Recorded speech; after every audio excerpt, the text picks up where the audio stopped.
Olá, essa é mais uma aula da Casa do Seu Zé, orientação dos nossos mentores para o estudo, né? Para que a gente saiba com essas energias que a gente está lidando. E hoje a aula é sobre Obaloaê. Obaloaê, Oba, Rei, Lu, Senhor, Aie da Terra. Então, o Rei Senhor da Terra. Nós vamos falar sobre esse orixá, que é comemorado no dia 16 de agosto.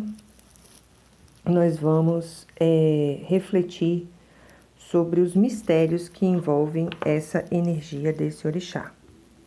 Então, como é que se sauda, né? O Baloê. A gente sauda Atotô, batendo 3 vezes no chão. Atotô. Atotô significa silêncio, né? Um silêncio que a gente evoca, entoa a energia desse orixá, buscando meditação, interiorização, né? Para a nossa vida. Por que a gente bate 3 vezes no chão? Ao chão, porque como a própria palavra disse, o Baloaê é o rei da terra. A gente está evocando essa energia telúrica, né? Essa energia de transcendental. Então, a gente bate 3 vezes ao chão e diz Atotô. Então, o Baloaê está no trono da evolução, né? Trono é uma das vibrações, as frequências de Deus, que a gente falou em matéria e energia, a aula anterior, né? Que introduz essa necessidade da gente sempre melhorar, né? É isso que a gente está encarnado. E o orixá, o Baloaê, ele tem um polo positivo, então ele recebe as nossas mazelas, as nossas dores, né? Ampara essas dores e nos prepara para transmutar. Então, Nanã, que tem um polo negativo, mais uma vez positivo e negativo não tem nada a ver com bom ou ruim, ela decanta e separa para que a gente enxergue, né, o que é bom, o que é ruim e atue. Já o Baloaê, ele recebe e ampara, né, essa nossa necessidade de melhorar as nossas dores, né? De melhorar a nossa necessidade de cura. E a gente vai falar de cura, né? O grande poder que o Baloaê tem dentro dessa evolução é transformar, né? Para a gente evoluir. Então, ele tem várias representatividades. Ele tem a palha, ele tem o xaxará, né? O xaxará é o que ele está carregando na mão aí nessa figura, que é como se fosse uma vassoura espiritual, né? Que limpa essas mazelas que nosso espírito carrega, né? Nas lendas africanas, o Baloaê se apresenta como um jovem, onde seu corpo está coberto de chagas, e essas chagas são escondidas pela sua vestimenta em forma de palha, né? Então, representa essa vergonha que a gente tem do que é mais feio ao próximo, né? Do que não está correto. E esse processo de cura, ele é natural, porque a gente se cura para evoluir, a gente se cura para melhorar, né? Só que para a gente se curar, para a gente melhorar, a gente precisa de sabedoria, né? A gente precisa entender o que está acontecendo. E aí Nanã vem muito nessa pegada de mostrar a gente. E para a gente enxergar esse processo de decantação, né, dos nossos erros e iniciar o processo de cura, a gente tem que se perdoar.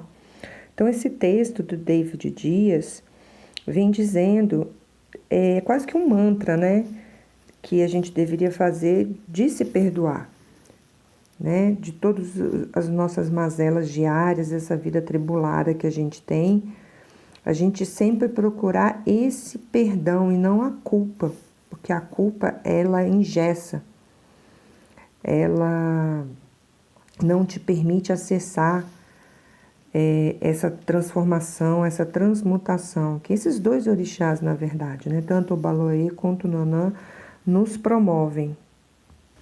Pois bem, Aí nós vamos falar de uma coisa muito comum na Umbanda, que é o sincretismo, que é a associação, né, de santos católicos com os orixás. O Baloé é sincretizado com São Lázaro, um santo católico também, né, detentor de chagas com um grande poder de cura, no qual ele tinha vários cachorros, você vê aí na imagem, lambendo as suas feridas. Né? O cachorro, ele é um animal de poder que o xamanismo nos ensina que é um animal do perdão. Quantas vezes, né, a gente briga com um cachorrinho nos nossos momentos de impetuosidade, de nervosismo, de falta de paciência, o cachorrinho está sempre voltando para você com o balançar, né, do rabinho, brincando, né? É um animal de poder que representa uma extrema amizade, né, o servir. E essa energia de Obaloaê tem muito a ver com isso. Você, quando tem auto-amor, você busca o teu perdão. Porque a grande servidão que nós temos que nos propor é com a nossa evolução, não é com a do próximo. E aí eu trago uma reflexão para vocês sobre o sincretismo para o médium umbandista, porque o sincretismo ele se presta muito ao consulente ou a quem está iniciando na religião, mas aquele médium umbandista que passa com o tempo a entender as energias, os fundamentos da Umbanda, é muito natural que um médium se identifique mais com o Baloé quando olhe para uma imagem dessa à esquerda, né? Um negro coberto de palhas, do que com um santo católico onde os cães lambem as feridas. Veja bem que a imagem católica ela se presta aos simbolismos que envolvem o Baloé, né? Mas que seja mais natural ao médium umbandista entender Ogum como a imagem do orixá negro e não associada a São Jorge. É proibido associar? Não, não é proibido, né? Mas é natural, é mais natural que se enxergue porque é uma religião fundamentada com muitos conceitos africanos. A Umbanda, ela não é catolicismo, ela não é kardecismo. Ela se apodera de alguns conceitos para facilitar esse entendimento. E dentro desse entendimento, a linha dos pretos velhos, ela é imantada, energizada em particular por esse trono da evolução, né?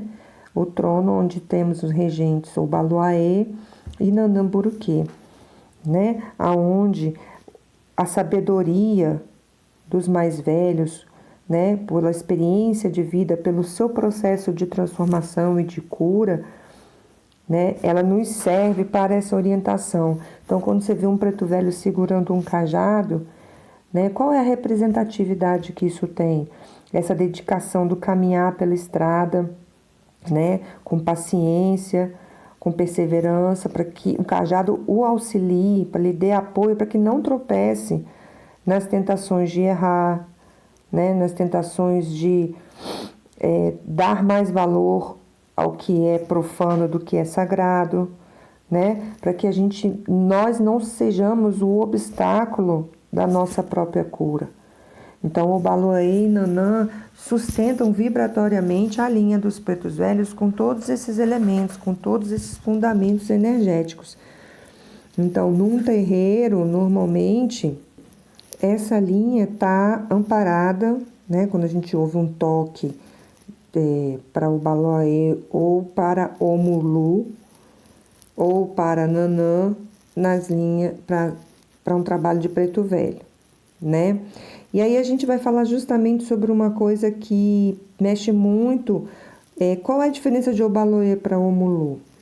Por que em alguns terreiros Obaloaê e Omulus, que são dois orixás distintos, mas que possuem muito têm uma proximidade energética, são cultuados como um só? E essa é uma confusão muito grande, né? Você tem aqui nos rituais familiares dos Sagrados Orixás, da Cris Egídio Lourdes de Campos, dizendo que, inclusive tem uma imagem no livro dela aqui, onde Obaloaê seria o velho, né? E Omulu seria o novo por baixo das chagas.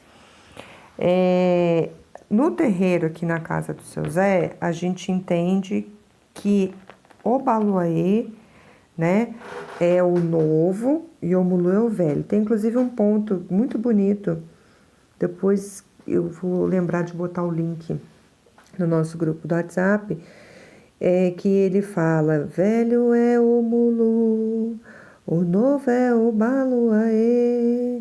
Muito bonito esse ponto. Então, para o nosso entendimento, o Baloaê, ele está ligado ao trono da evolução, é o que faz a transformação, é que faz a ligação do espírito com a carne, e o Omulu é que faz esse desligamento do espírito com a carne, né? Então, o Baloaê é o orixá da cura, então você está vindo do mundo espiritual para reencarnar, para se curar, para evoluir. E o Omulu faz esse desligamento, né? Uma morte, que a morte para nós umbandistas também é uma transformação, ela não é o fim, ela é o início de um novo ciclo, né? Que é levado ao desencarne e leva o espírito, é o Senhor das passagens, né? Que a gente diz, então a gente entende assim. E algo que se deve ressaltar é essa mistificação que é feita em torno desses dois orixás, dizendo que são orixás que não devem ser cultuados, que não existe filho de Obaloaê nem de Omulu por serem orixás da cura, da doença e da morte, né? Atribuem o Obaloaê a um orixá da doença e o Omulu orixá da morte, que são energias muito pesadas. Nós não entendemos assim. Né? São dois orixás, duas irradiações divinas como as outras linhas, né? Há que a gente aprender a lidar com essa energia. Olha como são os orixás na nossa vida. Quando você surge na fecundação do zigoto, Oxum está irradiando esse momento na sua vida, porque Oxum está ligado à fecundação. Nanã vem amparar esse espírito, né? Que vai reencarnar com o dom do esquecimento, para que ele não lembre das vidas passadas e leve a sua reencarnação de uma maneira tranquila. Durante a gestação, existe uma regência de Oxóssi, né? Irradiando todo esse processo de crescimento, de fartura, né? E Obaluaê vem também irradiando esse processo. Por quê? Porque é um orixá que nos promove a transformação. Então, o feto passa por várias fases. Na hora que nós vamos nascer, nós temos a regência de Iemanjá, né? Porque é uma orixá da geração, estamos gerando uma nova oportunidade. Sob também a regência de Logunã, que é um orixá ligado ao tempo, a hora que nós vamos nascer, e Oxalá, que é o espaço onde nós vamos nascer, local, físico, né? E nessa oportunidade de reencarnação, a gente tem Ogum, que nos entrega as ferramentas, né, as condições, a lei que vai reger a nossa vida, por onde a gente tem que caminhar para essa evolução. Quando o Xangô chega também, ele traz esse equilíbrio. Olha, nós vamos ter que pender a balança um pouquinho mais para esse lado, porque esse espírito precisa ter esse aprendizado. E a gente tem a regência de Obá, que nos direciona, dando foco, né? Para que nós consigamos cumprir o que a gente veio se propor, porque ninguém faz tudo de uma vez só, né? Então, aquele aspecto que nós viemos evoluir, desenvolver, Obá nos dá foco para que a gente possa fazer isso. E Oxumaré fecha o ciclo, né? Porque promove toda essa transformação, essa evolução. Muito bem. Então, quando a gente tem os nossos guias, os guias escolhem nomes que nos orientam as linhas de trabalho, a força do orixá ao qual ele trabalha. Então, quando você tem esses nomes desses guias aqui, são exemplos, tá, gente? A gente enxerga uma vibração muito forte de Obaloaê, a porteira, né? A porteira é o local da passagem, onde você faz uma passagem, né? Coité, coité significa cabaça em Tupi-Guarani, que é um elemento de trabalho de Obaloaiê, né? Cruzeiro, cruzeiro é onde tem o Cruzeiro das Almas no cemitério, ponto de força de Obaloaiê, né? Exu do cemitério é também um outro guia, uma outra entidade que trabalha na linha de Obaloaiê. Então, quando a gente faz um estudo dos nomes das entidades, a gente pode se atentar às quais estão ligadas a essa energia de Obaloaiê. Assim como quando a gente tem os elementos da Umbanda. Lembrando que o elemento ele só torna magístico quando tem dois aspectos fundamentais, né? O estudo e imantação. O estudo para dar fundamento, né? Imantação, a gente está falando de energia. Então, todos esses elementos que estão nesses quadrinhos aí, eles transitam, né, entre o mineral, o vegetal, e eles evocam, têm uma habilidade de magnetizar essa matéria com a força de Obaloaiê e essa magnetização dessa força, dessa energia ser transmutada para um trabalho de Umbanda. Então, seja com o Palo Santo, que é um incenso excelente de defumação para quebra de miasmas, seja com a oferenda, o famoso banho de pipoca, né? Seja com um banho, um amaci feito com essas ervas que estão colocadas aí, tem outras mais. E aí a gente vai observar também que cada casa ela entende as ervas de uma maneira diferente, os fundamentos, né, como um todo diferentes. E por falar em fundamento, eu gostaria de explicar para vocês a respeito do banho de pipoca, né? Eu tô com um livro aqui do Norberto Peixoto, As Flores de Obaloaiê, da editora Legião, e ele faz uma comparação muito interessante. Na verdade, é uma filosofada que ele dá que é fantástica, né? Então, eu vou ler um trecho aqui para vocês. As pipocas que estouram e se espalham são uma metáfora interessantíssima. Por vezes, a doença se estabelece para transformar os caroços duros que temos dentro de nós, abrindo-os como uma flor, no calor das experiências e atritos terrenos. Então, o que acontece? Esse banho de pipoca, né, ele representa justamente essa transformação do que está duro dentro de nós para uma abertura como uma flor, para o belo, para o que é ruim se tornar um pouco melhor, né? Então, quando a gente vê o grão estourando dentro de uma pipoqueira, dentro da panela, né, faz um barulho muito grande. Então, é uma energia muito grande que você movimenta. Você melhorar algo que está dentro de você requer muita energia e é realmente uma transformação. E ainda assim, você tem aquelas que não estouram, né? Você tem os grãos que não estouram, que é aquilo que está muito arraigado na tua alma, né? Que você não consegue ainda se modificar. Vai ter que vir um outro processo, de repente uma outra encarnação, para que você possa transmutar. Então, um banho de pipoca na força de Obaloaiê tem essa representatividade. Então, quando a gente for tomar um banho de pipoca novamente, a gente vai pensar nesse processo íntimo de mudança, né? Pedir para que essas pipocas estouradas, né, levem, limpem o nosso campo áurico dessa energia embrutecida que a gente precisa evoluir. Então, eu agradeço a vocês por terem escutado essa aula. Espero que tenha cumprido o seu propósito e até a próxima. Joberô.